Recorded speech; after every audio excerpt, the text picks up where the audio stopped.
Jessica, welcome to Women Finding Clarity. Finally, Thank you so much. I know it took us a while, but we're here now.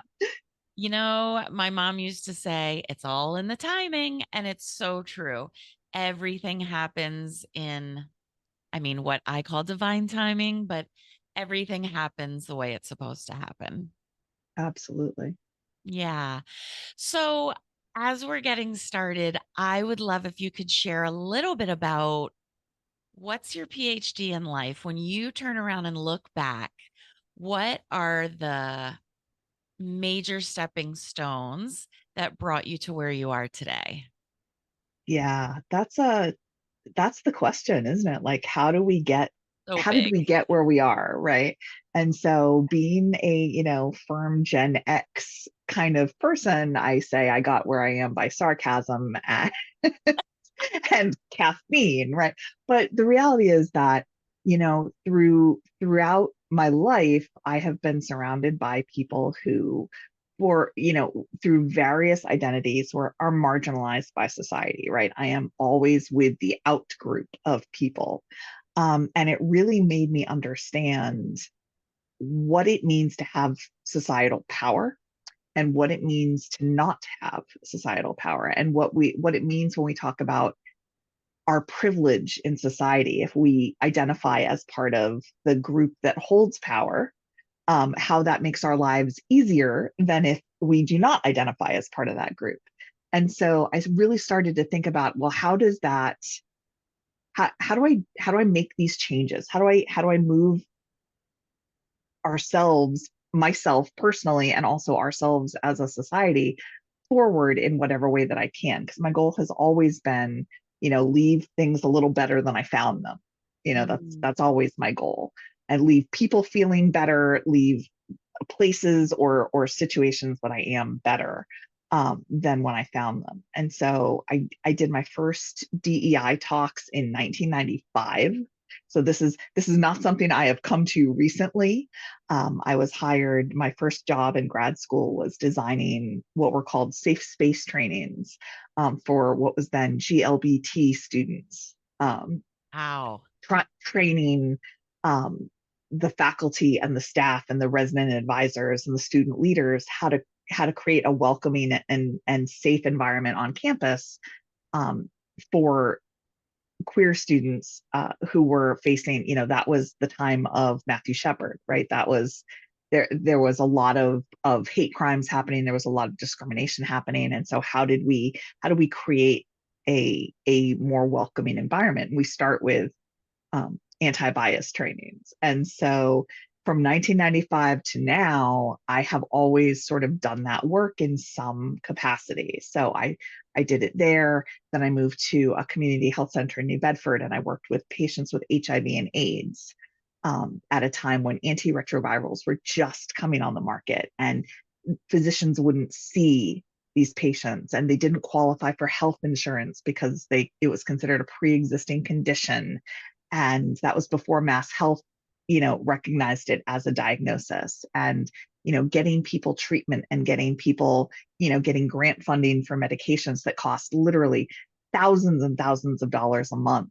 And my first year as a caseworker, I lost 90% of my patients because Oh, it was a you were guaranteed to die if you got an HIV diagnosis.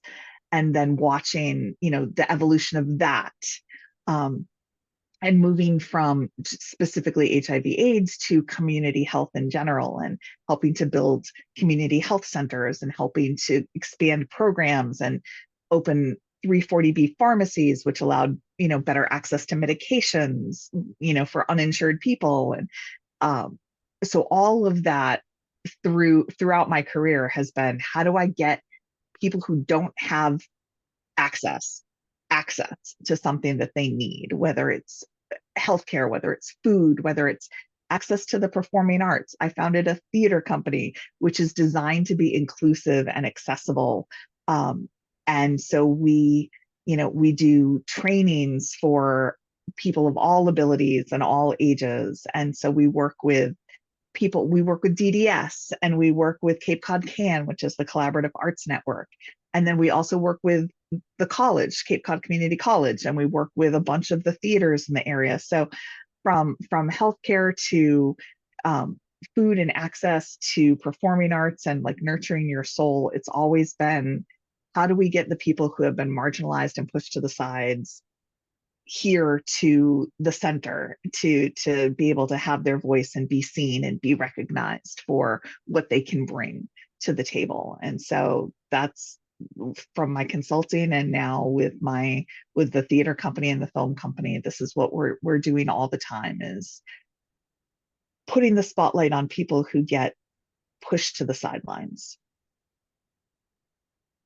Wow. Let- Right?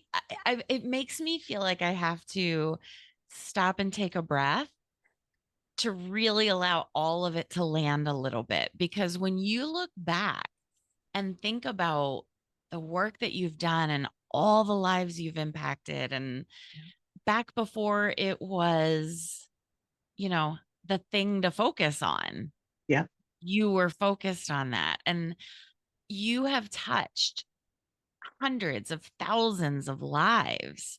You've improved people's lives, people that maybe you will never meet. A lot of yeah, them probably you will never meet. yeah. Sometimes every once in a while you get a story back Mhm. about something that was a touch point, but a lot of it is, it's a little bit of an overused cliche, but I say it all the time, is I am constantly planting seeds, right? I'm planting seeds. I may never circle back to that again, never know what happened, never know how it eventually all played out, but hopefully it created that ripple, and the next person, that person that it touched somebody else. And to, that's always the goal, is how do you again, like, how do you make it a little bit better, how do you make it a Yeah. little bit better in our own imperfect way? Because I am not, a lot of times I start talking about this and people start making, comparisons with, you know um doing it for recognition, or doing it for, in some sort of seek for, quest for martyrdom or something. And I'm just like, I am a very imperfect person, doing the best I can, every day the best I can. And if I screw it up today, then I will try again tomorrow, and hopefully I will do it better tomorrow.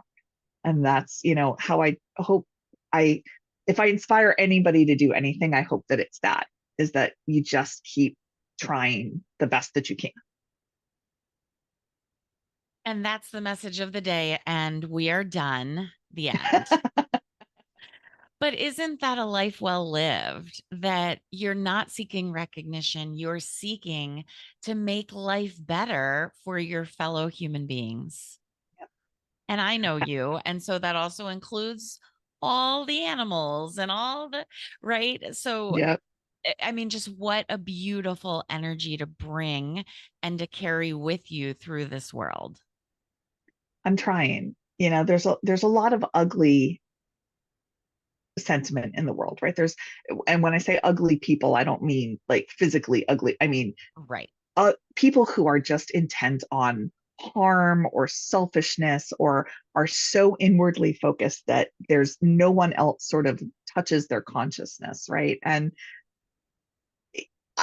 for me, that feels like the worst possible kind of isolation, is, if you don't interact with the world and you don't see the impact, and you're not spending your time trying to better things for everybody, not just for you, but for everybody that you can, why are we here? What's the point? And so it's always been a very big focus. And sometimes it's little things like you donate your time to the chalk festival, so that, or you point someone in the direction of volunteering, to, if you don't have all the time that you can't, you help with this, or you do a like and share and a comment on a social media post, just to get people a little more visibility. I feel like that's how I spend most of my time on LinkedIn, is reading other people's posts and going, that's really good, and just sharing that and going, go follow this person because they're really good, instead of what some people do, which is, copy and paste it into their own so they get the engagement. It's not about, it's not about me, you know? Yeah, absolutely. And when you're doing that, the authenticity of that shines through. You very much, whether it's a LinkedIn post, a Facebook post, a story someone's telling you, any kind of interaction, when you can step away from what is this, how will this benefit me, to how can I lift someone else up, people see that. It's very transparent. And so that in itself, even though you're not, really with a megaphone shouting your own praises, that's the biggest amplifier you can get, is to lift someone else first. Yeah. Yeah.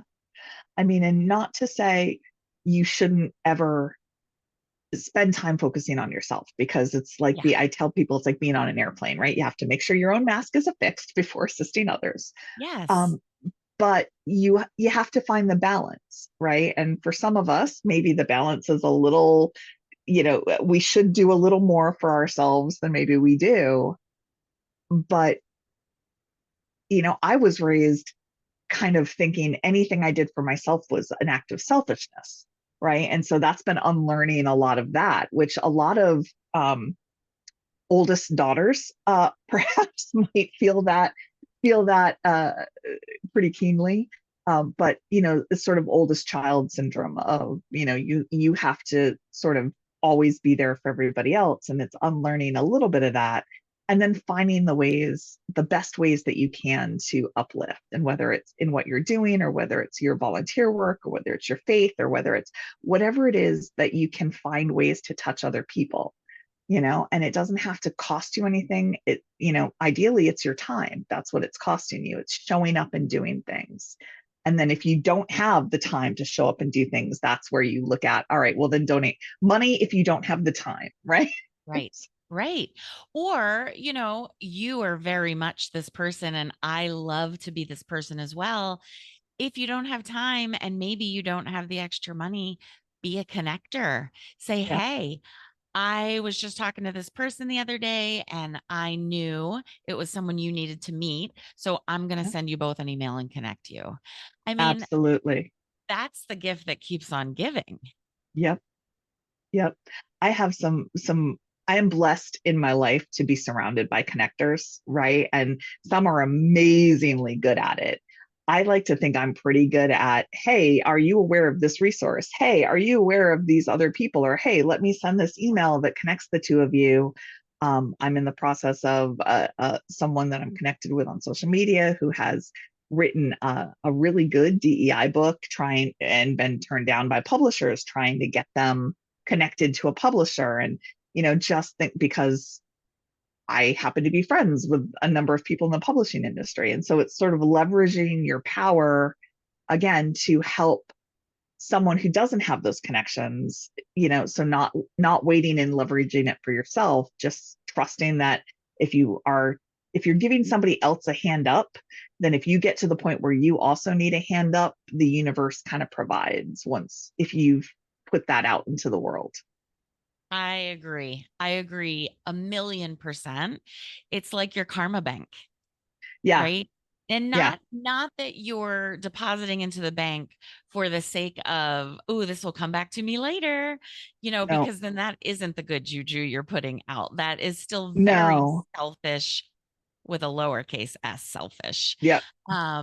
But it is so true. You might not see it immediately, but when you need it the most, that good juju, that good karma is coming right back to you.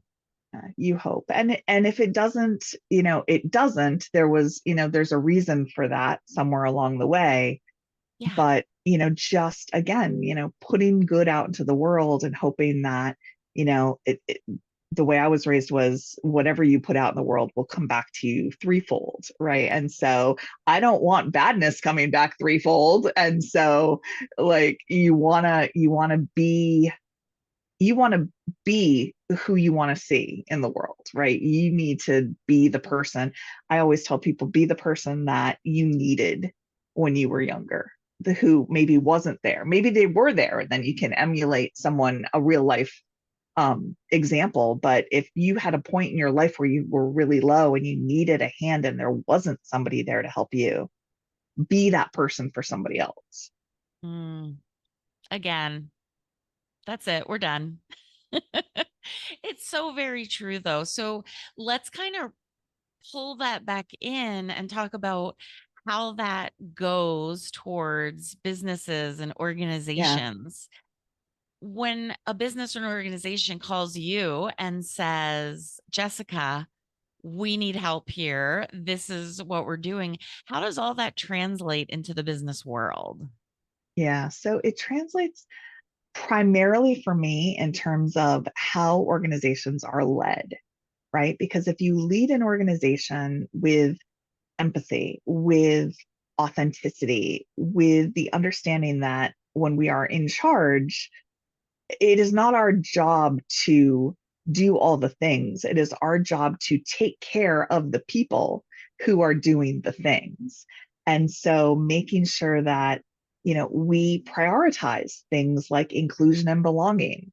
And, there's a lot of people who might roll their eyes when they hear that. But the reality is that if you have an organization that has a high index of belonging with their team, they are going to be, on average, about 40% more effective and have a higher average cash flow and higher productivity than organizations that have low belonging.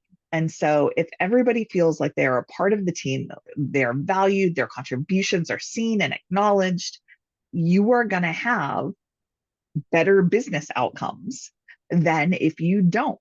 And so, these organizations that want to nickel and dime or want, their salaried employees to punch a time clock, which, by the way, is illegal, don't do that. Uh, But, how many times do we see, especially with small businesses that have grown sort of incrementally over the years, there's all of these sort of bad practices that are just ingrained in the culture. And when you're in bad culture, you can't see it necessarily, especially if you are not negatively impacted by it, which business owners are often not negatively impacted by a bad culture. And so working on getting everybody to understand that, getting everybody to a place where they are in agreement with what they want an organization to be and what they want the culture to look like, and then finding the action steps to get them there.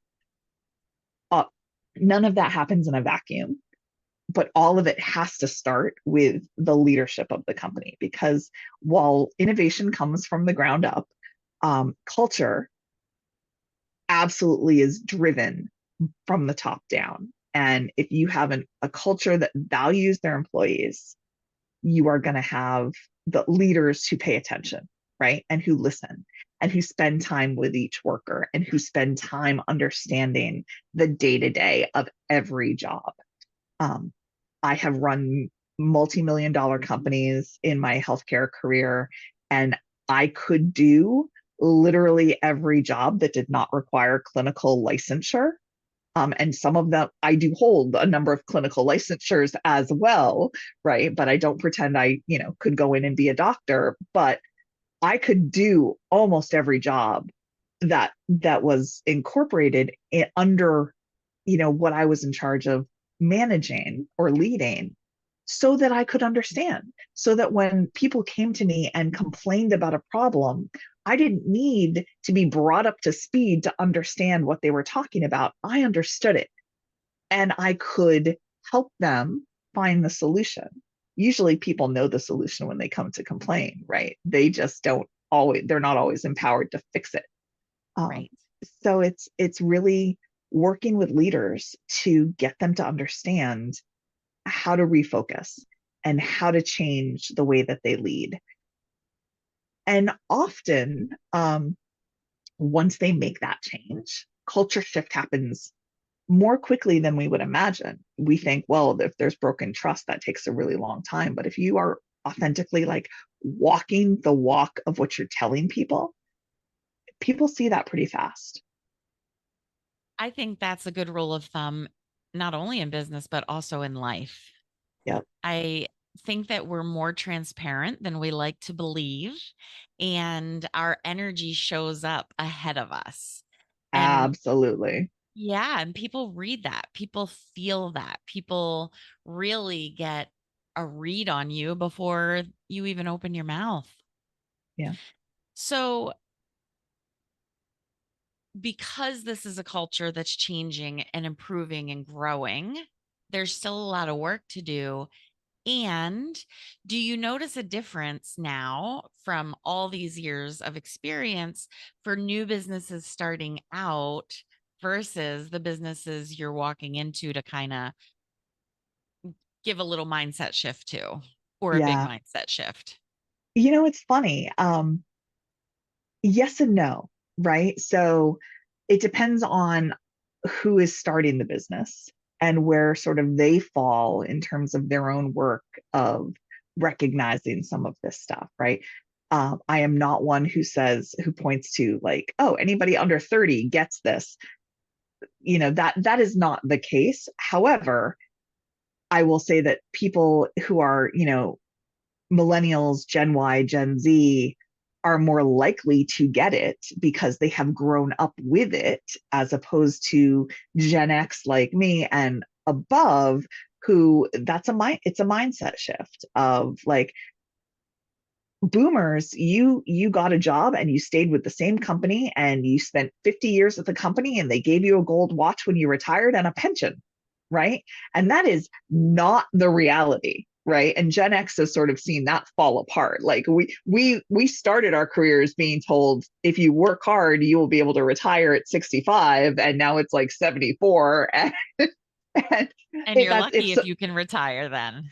and that's if Social Security is still funded at that point, which God only knows, right? And so there's all of this amazing societal changes that have happened over the last 50 years and even the last 30 years. And so it can be a really difficult shift for people to think about putting the employees first as opposed to the business first, because it feels counterintuitive to a lot of business owners. But when you really like dig into the research, you see that no, in fact, every organization that puts their employees first does better. They may not all rise to that 40% better, but they all perform better than their peers, and they definitely all perform better than they did when they started out. And so for some folks, that is an intuitive understanding of, if I treat my people right, then they will treat me right. And for some people, that is a massive shift of, you know, I have had bosses who have literally said to me, you should be glad you have a job. Ugh. And I think I could have a job, like I am eminently employable, right? And for unfortunately in our society, our healthcare is tied to our employment, and our ability to vacation and take time off and all of these things are driven by who our employer is, as opposed to some other industrialized countries where that is much more standardized and sort of regulated in terms of what what is a living wage and how much vacation time should that be and how much sick time should that be and who pays you when you're sick and all of that. Other countries, it's not necessarily tied to your employment, but tied more to an organization like Social Security.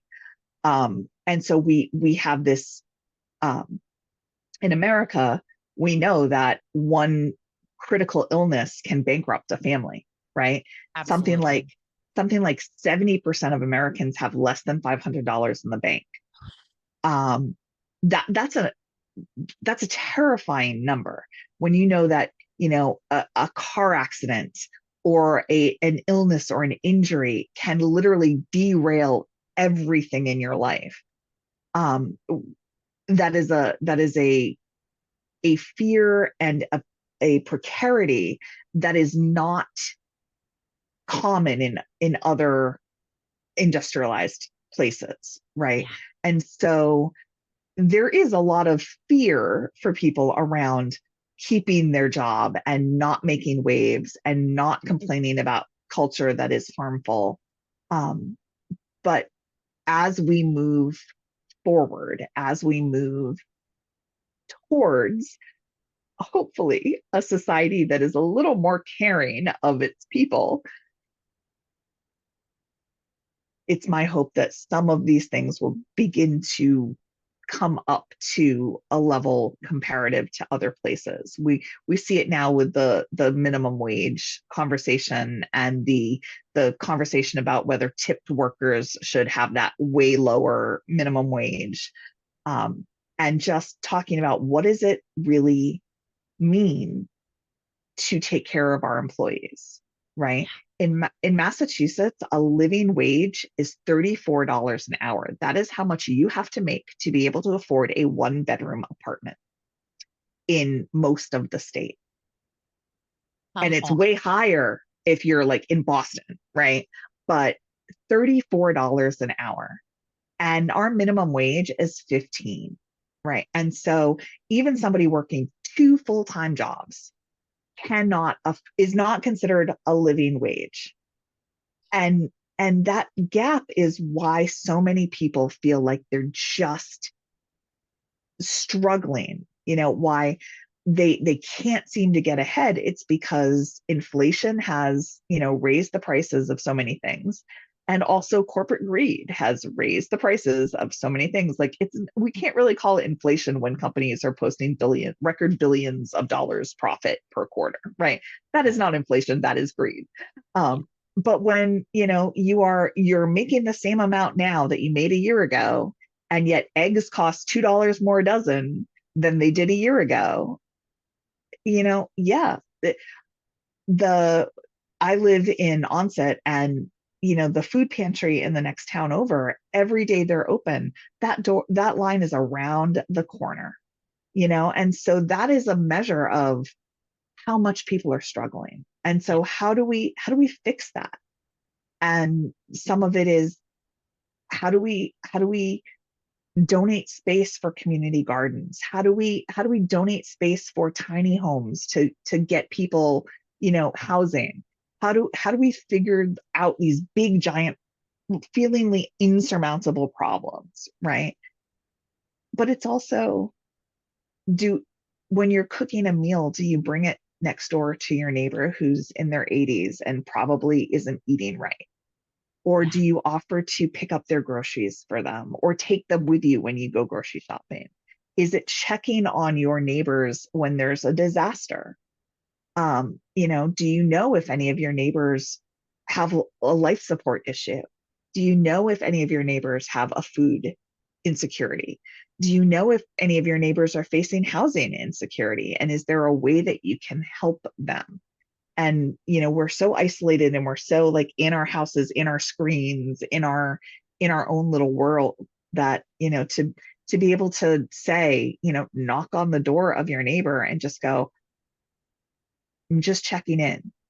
I know that my neighbors diagonally across the street are a deaf couple, so if there are sirens going off or something like that, texting them to be like, just so the hurricane siren is, the evacuation siren is going off. Yeah. Little things like that, being aware of the people around you, I guess, is what that boils down to. It's such an important message because, when we think about being in business or we think about working or we think about what you just said, that in Massachusetts, a lot of people have to have two full-time jobs and maybe they're able to afford a one-bedroom apartment, right?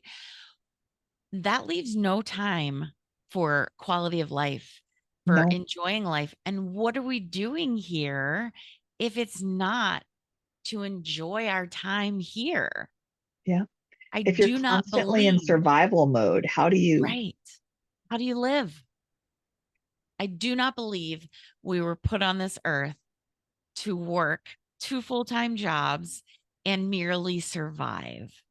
Yeah. I truly believe, as an energy worker, as a I believe that we're here for a reason. I believe that we're put on this earth to be a creator.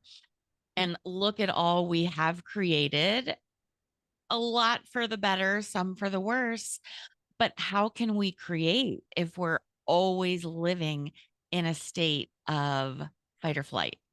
Yeah, yeah. And there's a lot of there's a lot of research to say that that is exactly, we're constantly in this trauma response, because of everything that's happening, and because of uh, just the state of the world, right? And how we get out of that is connection and community and ending your isolation and recognizing that, connecting through social media is great, but that is not enough. That does not give you the same health and psychological benefit, as face-to-face connection does. And so set a timer and get away from, Facebook, or, whatever your social media, Instagram, whatever your social media drug of choice may be, right? And and also, we're so exhausted at the end of the day that if we have any free time at all, are we just mindlessly watching television or mindlessly scrolling, you know, uh, through a screen, instead of trying to make a connection, or, going out to a community event, or just talking to your neighbor, just, again, making an authentic connection with another human being. And it's easy to, like, oh, I've got the day off. I'm gonna binge watch something on Netflix and vegetate on the couch and, maybe do some laundry. Like, how many of us have those days where that's where our brain goes?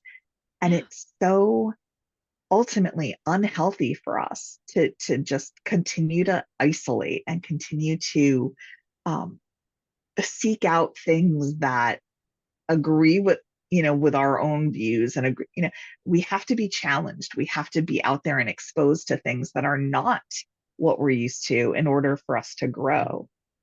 Growth comes Yeah. from discomfort, so that means being a little out of our comfort zone. Yeah. And whether that's, go to the library, pick out a book. They also have audiobooks, y'all, so Libby app all the way, right? And, Feel you free. know and they have great programs, or, a lot of communities have wonderful stuff that's out there in the community that is free or extremely cheap. So go to that holiday concert, go walk around that community fair, go hang out at the trivia night for a little bit and just see other humans, right? And start to make those connections. And there's all kinds of programs out there that you can, there's Meetup, and there's all these things where if you don't have a network of people, you can find a network of people who, have shared interests. But just walking out your front door, knock on your neighbor's door and just say, I want to introduce myself, if you don't know them, or I just wondered if you want to come over and have a cup of tea for 20 minutes. you know um, I'm blessed that I live in a neighborhood where a number of us, interact on a fairly regular basis. And it's just a quick, like, come over, and, we're putting a fire in the fire pit. Come over if you want to burn things and drink. It's like, I love it so much. That's my neighborhood too. And, if you see your neighbor has a project going on, you kind of walk over and chit chat with them while they're doing it. And if you can lend a hand, you do. yeah, And if not, I'm just here to chit yeah, chat and keep you company.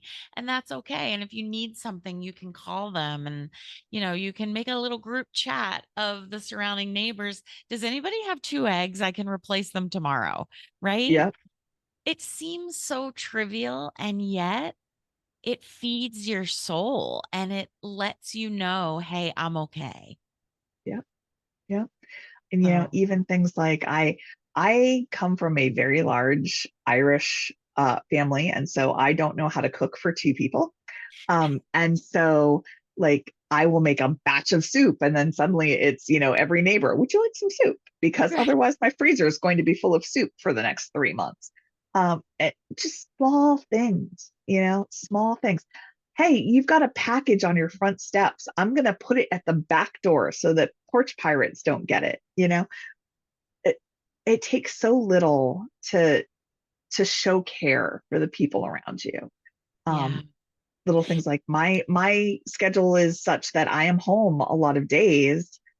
If it snows during the day, I go out and shovel the ice dams from the end of people's driveways so they can get in the driveway at the end of the day, because my street is not one where you can park on the street until Yeah. you can get your driveway cleared. So it's little things like that. I love it so much. And we don't think about it. Like, there's nothing wrong with being like, oh, I'm at capacity. I need a day to just be in my comfies and sit on the couch and have some tea and watch a movie. And that's okay. Right. Yeah, The slippery slope is when that starts to be every day. yeah, The slippery slope is when you start to not have other human interactions beyond what's on a computer screen. And I'll be honest with you, since I hate to even say the word, but since the pandemic, I feel like we're all kind of crawling and trying to get back to yeah, social interaction, to not kind of just hunkering down in our house and pulling our hoodies up over our heads, right? yeah, It's it's a slow process to get started, and yet one step makes all the difference. And then tomorrow it's the second step. And so maybe it is the package for your neighbor when they're not home and you don't actually have to have a face-to-face interaction. yeah, But maybe that interaction is enough to now you see them outside. So you step outside and say hello. yeah. Just Baby wave, steps. just wave and smile at people, right? Like, we are New Englanders. We are very much like we're in our space, and like, Yes. this is my dance space. This is your dance space. Like, keep that. Yeah. You're They, showing they your told Gen Xness right they now. they told us 6 feet apart, and we're like, why so close, right? Yeah. Um, but you can do as much or as little interaction as feels comfortable. And some weeks, I, for as much as I get paid to be in front of people all the time, right? I am a speaker, I am an actor, I am always like out in front. I am an introvert and I do not like people that much, right? And so I have to really be very mindful of, like, if I have a big thing where I know I'm going to have to be in front of a lot of people and I'm going to have to interact with a lot of people at it, I have to build in a little bit of time, like aloneness after that, to kind of recharge, right? That's okay. As long as you don't spend, 4 weeks recharging for one event, right? That's where you know that your batteries got a critical failure at that point, right? And so it's finding out, how do you incrementally build that back up. Yeah. And it can be, again, showing up at a community event. It can be waving to your neighbor. It can be, you know, going and volunteering at a community organization. It can just be going to a program at the library, Yeah. signing up for a free lecture. Some of them are on Zoom, and you can interact with people, in a very limited capacity, and you can still be in pajamas. Yeah.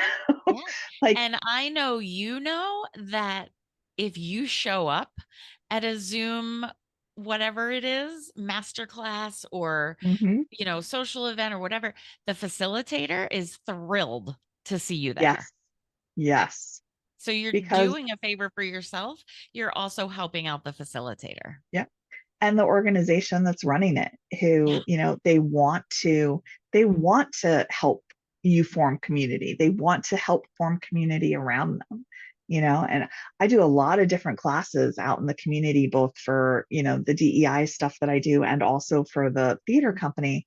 And, we'll have great response on social media, but when it comes to showing up in person, sometimes that's a much lower number. And so, don't think, oh God, 300 people said they're interested. I don't want to deal with 300 people. I guarantee you like four of them are coming to the event, you know? And so don't let the fear of what if I do this wrong keep you from trying. And that's like good advice all the time, right? I hear from a lot of people, well, I don't want to do any of this DEI stuff because what if I do it wrong? Well, if you do it wrong, you learn from it, you make amends if you caused some harm, and then you do it better the next time. It's the same thing that I started with, which is just try to do the best you can. If you're operating with good intent, and yes, impact does trump intent, but if you're operating with good intent, people will give you a lot of grace, right? And so if Absolutely. you're learning about, pronouns, or you're learning about a specific marginalized identity, just you just have to listen. And then as you start to interact with it, you're gut acknowledge you're gonna screw it up. This phrase is to err is human, Yeah, right? So it is not if you make a mistake, it is when you make your next mistake, right? And so just going, well, could have done that better. Where it gets dangerous is when we go either, well, I screwed this up, I didn't do it perfect the first time, so I'm just not going to try ever again to do anything, right? Or I think it was fine, it was good enough, right? it's And the so way I've either, always done it. yep, don't, if it's not broke, don't fix it. Well, it may not be broke for you, Yeah. but it might be really broken for a number of people, and those are the people we're trying to reach. And so maybe we should, think about that. And so if we can get ourselves out of those two mindsets and just be like, I'm going to do the best I can. I'm going to listen if somebody tells me that it is a harmful thing. Even if it doesn't harm me, I'm going to try to understand how it harms other people by listening to those people and then trying to make adjustments going forward. As long as we don't just put our heads down and go, not my problem. Yeah, We're all connected. We all have so much more in common than we have different. It's all our problem, right? It's all our problem. absolutely. Starving people on the other side of the world are our problem. Starving people in this country are our problem. We may not always have the solution. We may disagree on what the solution is, but we have to at least get to humanity's problems are our problems, And even if how they can don't we have a directly. conversation about it? Yeah. Yeah, How do amazing. we try to find a solution, even if it's, the biggest solution, the biggest impact solutions are the ones that are local. So we can say, it's a terrible thing that there is famine in, name any one of the places around the world that there is famine right now. How do I how if I can't fix that because it's in another country, literally on the other side of the globe, how do I fix food insecurity here? Yeah, How do I fix food insecurity in my neighborhood? Or if we're lucky enough to be in a fairly affluent neighborhood, how do I fix food insecurity in my zip code or in my larger, community? How do I do that? What does that look like? Is that cooking lessons? Is that access to space, access to gardens, getting fresh vegetables into food deserts? What does that look like? you have such a beautiful heart and soul, and you're so educated and also wise. So, really, I feel like anytime we have a conversation, all of that is in the mix. There's so much wisdom and so much knowledge. And at the same time, you're bringing all your wisdom and knowledge with your heart and your soul. And that's a beautiful thing. And that's the goal. Yeah, That's the goal. So, as we're kind of wrapping it up here, do you have anything that you'd like to offer listeners? I do. So I really I'm always very mindful in my practice of trying to remove barriers to access, right? And so, one of the things that I do for individuals is leadership coaching. and also public speaking coaching for people who maybe want to learn how to tell their story in a more compelling way. And so, if anyone is interested in finding out more about those coaching sessions, we're going to give you a link to put up in the podcast notes, and people can follow that link and use the code to get a 30% discount on, a package of three. And for organizations, if you're a small business and you're interested in our services, if you reach out, it's the same sort of 30% discount um, for whatever services you think you may need. So we will have the little QR code and link to put with your podcast, and that'll bring them to my page in a way that they can see that. Beautiful. Link in show notes. Just click and go, my friends. Jessica, thank you for being here. Thank you for bringing, again, your wisdom, but especially your heart. And may we all, after listening to this episode, go forward today and do one act of service for someone else. Yeah. Thank you so much for having me. And yeah, that's sort of my action step for everybody is do something that makes someone else feel better. You never know what someone's life is. There was a big push for, pay ahead for the coffee or things like that. And all of that is great, but put a $5 bill in the tip jar, put a, you know, do something that will make someone's life immediately better. you know, Bring a cup of coffee to somebody who's on the corner or give them, a $10 bill. You know, it can help. It can only help. So just do one small thing for somebody else. We can all manage to do that. You're amazing. Thank you so much for being here. I don't want to end the conversation, so I'm just going to say you're going to have to come back one day. I would love that. I would love that. Thank you so much.